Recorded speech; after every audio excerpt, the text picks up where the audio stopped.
Monika Hindi lecturer से MA कर रही थी, इसलिए उसका ज्यादातर वक्त लाइब्रेरी में ही बीतता था। उसे कई तरह की किताबें पढ़ने का भी शौक था, इसलिए वहां से कोर्स की किताबों के साथ साथ वो और दूसरी किताबें भी ले जाती।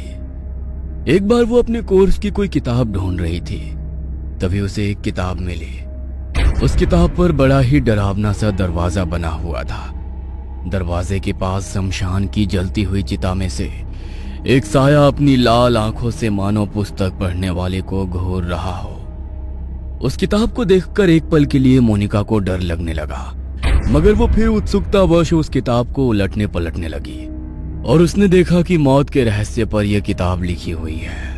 नाइस। इस किताब के अंदर भटकती आत्माएं और उनकी मुक्ति के कई रहस्य दफन है। इसे पढ़ने में मजा आएगा। तभी उसकी निगाह किताब पर लिखी हुई चेतावनी पर गई।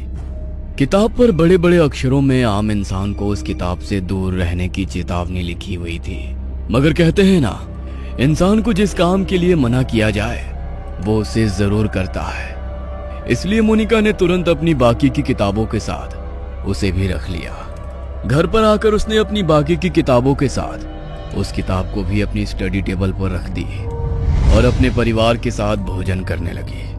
और फिर बातों ही बातों में उस किताब के बारे में भूल गई। देर रात को जब वो अपनी बहन के साथ सो रही थी और किताब स्टडी टेबल पर रखी थी, उस किताब पर बने हुए उस अजीब से चित्र में से रोशनी की किरण आने लगी। ऐसा लग रहा था जैसे वो किताब जल रही हो। वो किताब स्वयं उड़ते हुए मोनिका के पास पलंग पर आ गई। कुछ देर बाद जब मोनिका ने पलंग पर उस किताब को देखा तो वो हैरान थी। शायद निशु उस किताब को पढ़ने के लिए लेकर आई होगी। मोनिका को किताब हाथ में आने के बाद नींद नहीं आ रही थी, तो उसने किताब को पढ़ना शुरू कर दिया। उस किताब में बहुत सारी बातें मौत के रहस्य से जुड़ी हुई थी। उसमें एक भटकती हुई आत्मा का जिक्र था जो आकस्मिक मौत के कारण भटक रही है। उसकी कहानी पढ़कर मोनिका के रोंगटे खड़े हो गए। ऐसा लगने लगा मानो वो भटकती हुई आत्मा वहीं उसके आसपास ही मौजूद है। अजीब सी आवाजें आने लगी। कमरे के पर्दे हिल रहे थे। खिड़कियों के प्लग से अजीब सी आवाजें आ रही थी। कमरे की सीलिंग पर उसे एक परछाई नजर आने लगी। कौन है यहाँ? कौन है? मेरे सामने आओ। निशु, निशु प्लीज मजाक मत कर। मगर जब उसकी बहन ने कोई जवाब नहीं दिया और कमरे में हलचल बढ़ने लगी, तो डरते हुए मोनिका ने उस बुक को फेंक दिया और खुद चुपचाप लेट गई। मगर नींद अब उसकी आंखों से कोसों दूर थी। कमरे में हलचल लगातार हो रही थी। कुछ देर बाद मोनिका को नींद ने अपने आगोश में ले लिया। थोड़ी देर बाद जब उसकी नींद खुली तो देखा कमरे में घोप अंधेरा था। ऐसा कैसे हो सकता है, क्योंकि मैंने तो कमरे की लाइट्स चालू छोड़ी थी और खिड़की से भी तो बाहर की रोशनी कमरे में आती है। आज वहाँ भी अंधेरा क्यों है? उसने पलंग पर अपने हाथों से फोन को टटोला। जैसे ही फोन उसके हाथ में आया, उसने देखा रात के 8 बज रहे थे। रात के 8 बज रहे हैं? मैं सो रही थी तब तो शायद रात के 2 बज रहे थे। इसका मतलब मैं पूरा दिन सोती रही, किसी ने मुझे उठाया भी नहीं। ऐसा कैसे हो गया? और ये निशु यूं तो सारा दिन चबर चबर करती रही है, ऐसे कैसे अंधेरे कमरे में मेरे साथ सो रही है? सोचते हुए मोनिका ने कमरे की लाइट चालू करने की कोशिश की, मगर कमरे की लाइट चालू नहीं हो रही थी।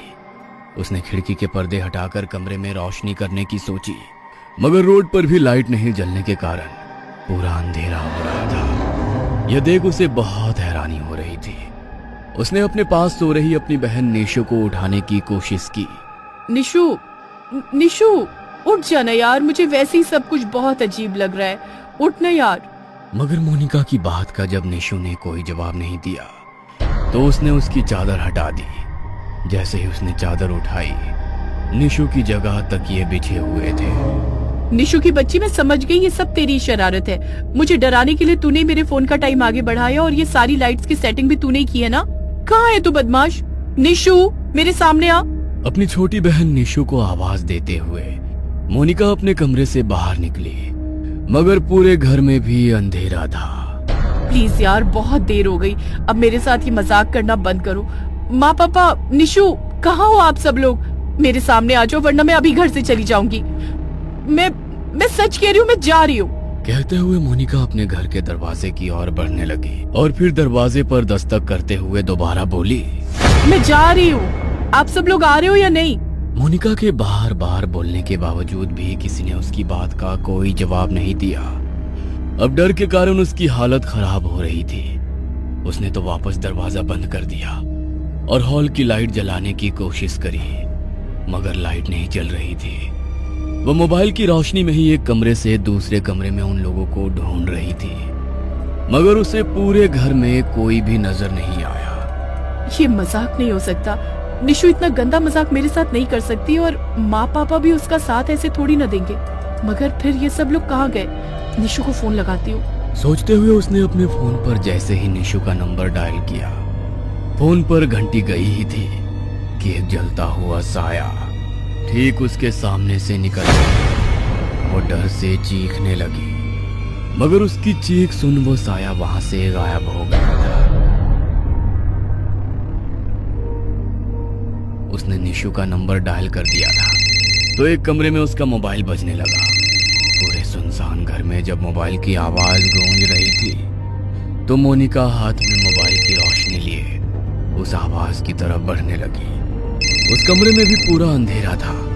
मोबाइल की आवाज और रोशनी पलंग के नीचे से आ रही थी। उसने पलंग के नीचे झुककर वो फोन उठाया तो फोन गीला था। उसने अपने मोबाइल की रोशनी में उस जगह को देखा तो वहां से खून बह रहा था।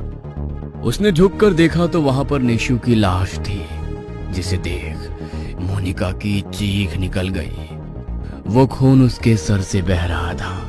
उसने तुरंत उसका हाथ पकड़कर उस लाश को पलंग के नीचे से बाहर निकाला। निशु, निशु ये क्या हो गया तुम्हें? किसने किया तुम्हारा ये हाल? माँ पापा वो लोग कहाँ हैं? माँ पापा। आवाज देते हुए मोनिका उन लोगों को भी घर में ढूंढने लगी। उसने मोबाइल की रोशनी से देखा कि पलंग के नीचे से खून बहता हुआ बाहर आ रहा है। तुरंत उस पलंग के पास पहुंची और उसने नीचे झुककर देखा तो उसके माँ पापा दोनों की लाश पड़ी हुई थी। उन दोनों के सर में भी चोट आई थी और खून सर से ही बह रहा था। उसे कुछ समझ नहीं आया कि उसके घर वालों के साथ यह हादसा कैसे हो गया और वो ऐसे कैसे नींद में सोती रही कि उसे कुछ होश ही नहीं था। उसे रोना आने लगा। वो बहुत देर तक उन लोगों का हाथ पकड़े वहीं पर रोती रही। कुछ देर बाद उसने सोचा अब पुलिस को खबर करनी चाहिए। सोचते हुए उसने तुरंत अपना मोबाइल हाथ में लिया और पुलिस का नंबर डायल करने लगी, मगर नंबर लगातार इंगेज जा रहा था। गुस्से में वो खुद पुलिस कंप्लेंट करने के लिए घर से निकलने लगी, मगर घर का दरवाजा उससे नहीं खुल रहा था। तभी अचानक पूरे घर की लाइट बंद चालू होने लगी। वो डर कर एक कोने में खड़ी हो गई और वही जलता हुआ साया उसे अपने सामने नजर आने लगा। वो डर कर एक कोने में खड़ी हो गई। उसकी लाल आंखें मोनिका को ही घूर रही थी। उसने तुरंत आगे बढ़कर मोनिका की गर्दन पर दबाव बनाया और उसका सर दीवार पर फेंक कर मार दिया। मोनिका का सर भी अपने पूरे परिवार के लोगों की तरह फट गया। कुछ पल के लिए उसकी आंखों के आगे अंधेरा हो गया, मगर जब उसे होश आया तो उसने देखा उसके घर बहुत सारे लोग इकट्ठे हो गए थे। उसकी बहन, मम्मी, पापा की अर्थी सज रही थी। 3 लोग तो उसे पहचान में आ गए थे, मगर चौथी अर्थी किसकी है ये देखने के लिए जैसे ही वो उस अर्थी के पास पहुंची वो चौंक गई, क्योंकि वो उसी की अर्थी थी। इसका मतलब वो भी मर चुकी थी। मोनिका को अपनी मौत पर यकीन नहीं था। वो पूरे घर में लोगों के पास जाकर उन्हें यकीन दिलाने की कोशिश करने लगी कि वो जिंदा है, मगर आत्मा भी कभी किसी को यकीन दिला सकती है। मोनिका की मौत के बाद वो किताब उसके घर से गायब हो गई। दूसरी तरफ लाइब्रेरी में कुछ बच्चे किताब को ढूंढ रहे थे। उन्हें लाइब्रेरी में वही किताब नजर आने लगी जो निकिता अपने घर लेकर गई। अब वो जलता हुआ साया दूर खड़े होकर निकिता और उसके परिवार को देखकर मुस्कुरा रहा था।